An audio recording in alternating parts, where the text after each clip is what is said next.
rôle d'ambassadrice, il m'a été attribué par le concours 101 femmes de Matignon. Ouais. C'est un concours qui a été lancé cette année, qui vise à mettre en lumière une femme entrepreneur dans chaque département. Donc moi, du coup, c'est pour le Maine-et-Loire.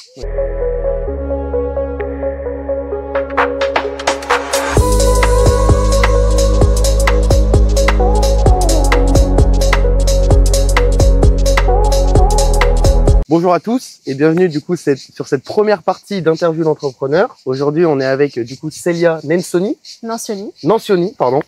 Donc aujourd'hui, on va découvrir son histoire d'entrepreneuse, de femme aussi entrepreneuse. Du coup, elle a créé une marque Valorise Me. C'est ça. Donc une marque d'encas artisanaux. Bon pour la santé, ça j'imagine. Oui. Éco-responsable et avec du fer. Donc on va revenir là-dessus du coup pour comprendre tes produits, ta marque et puis toi surtout. Donc c'est assez fou. Donc c'est parti. Première partie, les 10 questions que je pose à tous mes invités. Donc où sommes-nous déjà pour commencer? Alors là, du coup, on est à Égalières, un petit village au pied des Alpilles, donc dans les Bouches-du-Rhône, dans le 13. Ok. Et pourquoi du coup nous sommes là? Alors tout simplement parce que c'est ma ville natale, donc voilà, là je suis revenue aussi pour mes pseudo-vacances d'entrepreneuse. Et puis je pense que c'est plutôt sympa aussi comme cadre Carrément. dans la nature. Carrément. Parce que si on l'avait fait, parce que du coup elle est originaire d'Angers, enfin pas originaire mais... Mes études sont... j'ai fait mes études à Angers et du coup je suis restée sur Angers pour développer mon entreprise, mais ma famille, mes proches, tout le monde est ici. Ouais, ok. Voilà. Et si on l'avait fait à Angers, t'as des locaux, comment ça se ferait? J'ai des locaux, donc le samedi il y a personne, mais en semaine il y a beaucoup de monde et c'est assez bruyant. Ok. Et les gens ils viennent, et on peut déguster, Alors normalement je fais pas déguster, mais sur demande oui, pourquoi pas. Et après les gens viennent ou ne viennent pas, ça peut se faire à distance aussi. Et puis on va dire c'est plutôt la partie bureau pour ceux qui travaillent avec moi et puis les rendez-vous, ce genre de choses. Mais c'est pas le point de vente, on va dire, principal. Ouais, ok. De toute façon on va en parler de la distribution, de la production, de tout ça. Est-ce que tu es née entrepreneuse ou est-ce que tu l'es devenue au fil des années? Je le suis devenue au fil des années. Ok. Pourquoi on va dire qu'il y a 5 ans, je savais même pas ce que ça voulait dire entreprendre. Okay. Moi, je suis sortie d'un parcours classique, du coup collège, lycée, scientifique. Je voulais être vétérinaire, donc j'ai fait une classe prépa. Donc autant dire qu'en prépa, l'entrepreneuriat c'est pas trop ça. Et puis il y a eu la période du Covid qui a fait beaucoup de choses. J'ai eu un petit peu plus de temps pour moi et j'ai eu envie d'entreprendre. J'ai découvert en fait l'entrepreneuriat. Et de fil en aiguille, ça s'est fait comme ça. Et dès que j'ai découvert ce que c'était, j'ai dit non, c'est là-bas que je vais aller. Donc finalement, j'ai laissé tomber veto et je suis partie en école d'ingénieur, donc agroalimentaire, par rapport au projet. Et ça s'est fait comme ça. Mais je suis pas du tout issue d'une famille. Mes parents sont pas du tout entrepreneurs. Ils savent pas trop ce que c'est l'entrepreneuriat. Mes proches encore moins. Donc je suis un peu l'ovni dans la famille. Ok.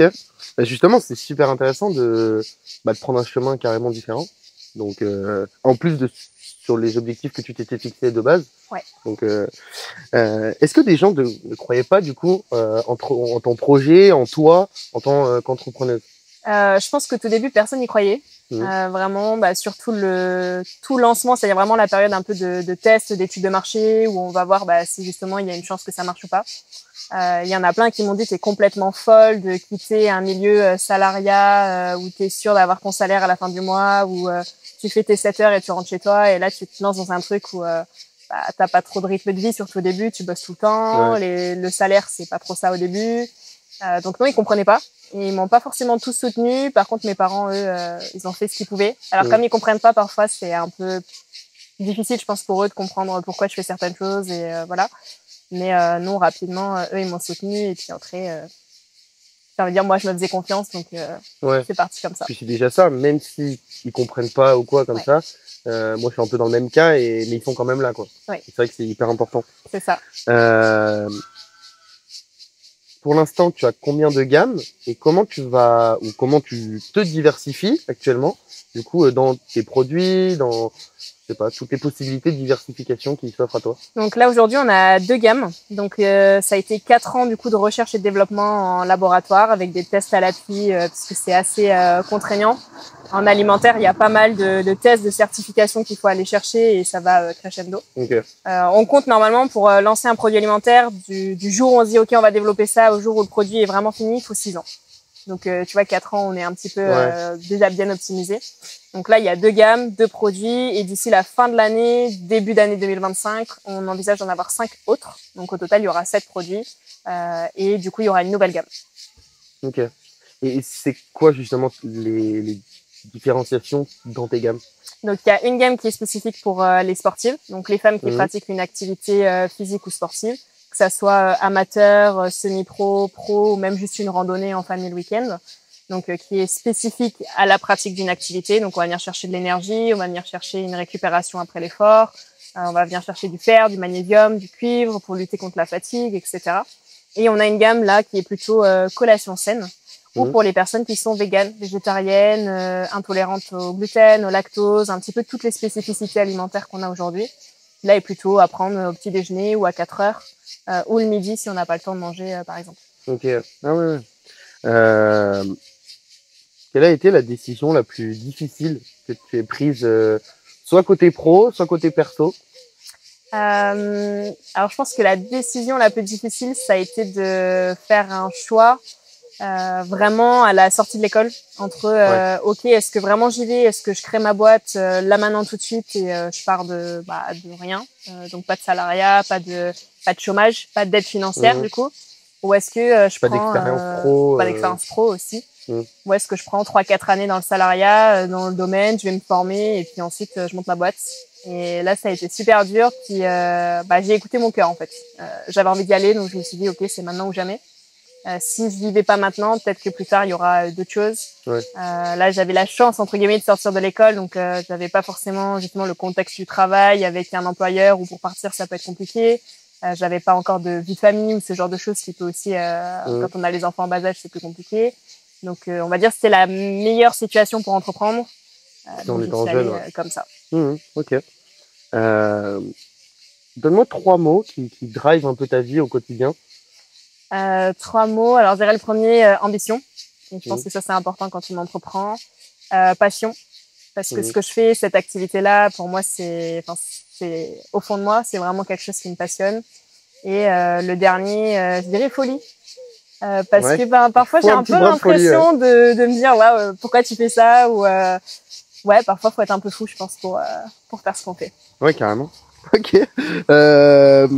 C'est bien, au moins il y a des mots à chaque fois différents, c'est ça qui est génial.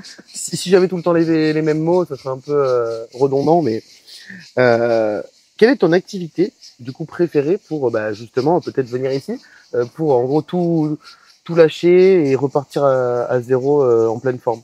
Pour se ressourcer du coup. Ouais, c'est ça. Donc moi du coup c'est ma passion, donc c'est le sport automobile. Donc moi j'ai fait du karting pendant j'ai commencé à 6 ans en compétition et là j'ai un petit peu arrêté depuis mes 20 ans parce que études supérieures, ma boîte, etc. c'est un peu dur de tout gérer. Mais globalement je vais prendre mon samedi après-midi, je vais rouler et puis je vais me vider l'esprit. Sinon le sport en général, donc je vais courir, je vais me ressourcer dans la nature, faire une petite rando, de la piscine, enfin tout ce que je peux faire en activité. Ok. Faut faire une journée karting avec tes collaboratrices ou collaborateurs. C'est l'objectif pour la fin d'année, je pense. Pas trop tard non plus parce qu'en décembre après il fait froid. Et c'est plus compliqué. Mais oui, je pense que là-dessus. Trop bien. Où tu vois du coup ta boîte dans 5 ans et comment du coup tu vas atteindre tes objectifs, et si jamais tu les atteins pas, comment tu vas les analyser et redéfinir d'autres objectifs? Alors, dans 5 ans, c'est une très bonne question. Je pense qu'on a tous des prévisions qui restent des prévisions. Moi, l'objectif, c'est vraiment du coup d'être la première marque féminine en France, donc de pouvoir vraiment développer et de pouvoir adresser toutes les femmes, donc les femmes sportives, les femmes actives, les femmes qui cherchent une collation saine, et donc d'être présent à l'échelle nationale partout, dans les magasins, sur le site internet. Pourquoi pas commencer à ouvrir à l'international. Je pense notamment Suisse, Canada, où on a déjà eu de la demande. Et ensuite, de pouvoir développer plus qu'un produit. Parce que moi, mon objectif, mon ambition, c'est vraiment c'est-à-dire de créer une espèce de plateforme, une safe place où les femmes elles peuvent venir avec leurs problématiques, que ça soit santé, nutrition, sport, pro, perso, entrepreneuriat même au féminin, et de pouvoir finalement les adresser. Et donc elles puissent se retrouver avec un endroit qui leur est spécialement dédié. Donc plateforme qui serait, je pense, plutôt en ligne, hein, forcément, pour que tout le monde puisse être adressé, et après avoir des partenaires un petit peu partout, mais en tout cas une belle marque. En Très tout cas, beau projet, ouais, carrément, très beau projet. Les 10 questions sont finies. Okay. Je suis un mec, j'adore les bonus. Pas de souci. Et du coup, on entend souvent la phrase un conseil pour les jeunes qui veulent entreprendre, etc. Donc, j'ai gardé ça, mais du coup, j'ai rajouté la partie pour les moins jeunes. Donc, est-ce que tu aurais un conseil pour du coup quelqu'un qui, voilà, comme nous, veut se lancer dès maintenant après ses études ou même avant ses études, enfin voilà, peu importe, et quelqu'un du coup qui est déjà dans cette partie de salariat, peut-être des enfants, qui a 40, 50 ans et qui du coup veut sortir de ça et prendre un peu son envol dans cette aventure. Ouais.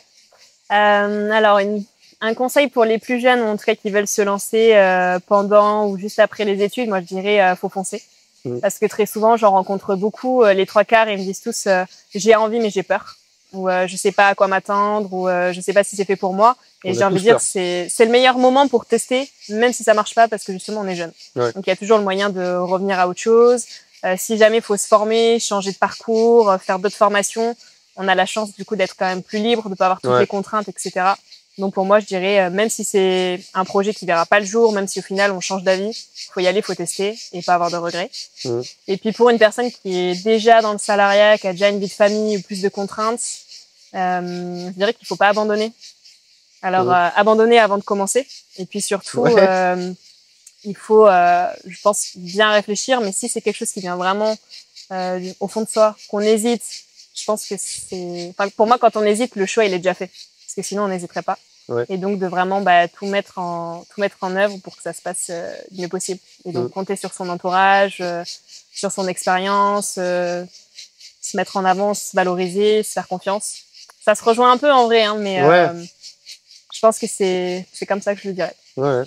Mais pour quelqu'un qui justement, c'est pas une question là, je la rajoute comme ça, qui a pas trop confiance en elle, qui sait qu'elle veut sortir du salariat, mais qui de un a des passions, mais qui a pas forcément l'idée du siècle, même si y a pas forcément besoin d'une idée du siècle pour créer l'entreprise. Comment voilà, quelqu'un qui a pas forcément le choix devant lui, comment il peut amener une réflexion comme ça? Je pense en parlant. Peut-être en échangeant avec d'autres entrepreneurs, peut-être en se rapprochant d'écosystèmes. Je pense à Angers. Nous, c'est une ville qui est très... Enfin, Angers, c'est une ville test. C'est-à-dire que très souvent, les entrepreneurs viennent à Angers, ils vont tester parce qu'on dit que la population, elle est un peu représentative de tout ce qu'on a en France. Donc, on a un peu toute la mixité qui fait que si ça marche bien à Angers, il y a de grandes chances que ça va marcher aussi après à l'échelle nationale. Et je pense, même si c'est juste une idée, même si on hésite peut-être de sortir, d'échanger avec une autre personne qui va avoir peut-être un projet similaire, peut-être se dire, ah bah ouais, finalement, je vais peut-être m'associer avec telle personne, ou non, je vais peut-être essayer de développer ça avec un tel, ou quelqu'un qui fait exactement la même activité ou la même passion, qui va peut-être pouvoir nous donner des billes, ou je pense que c'est vraiment d'en parler, d'échanger et de construire la réflexion, ou même juste, pas forcément de la construire, mais ouais, d'échanger. Ok, bah merci beaucoup déjà Célia. Avec plaisir. Nous, on va continuer. Par contre, du coup, les gens vont avoir une coupure. La deuxième partie donc sortira mercredi. Donc celle-ci sortira le lundi, la deuxième le mercredi et la troisième partie le vendredi. Au moins, on met tout ça sur la semaine et c'est un peu plus light que une heure ou plus d'interview direct à se prendre. Faut prendre le temps. Voilà. Donc du coup, bah, je vous le dis à mercredi pour la deuxième partie avec Célia. Et puis nous, on va continuer dans notre avancée de l'interview.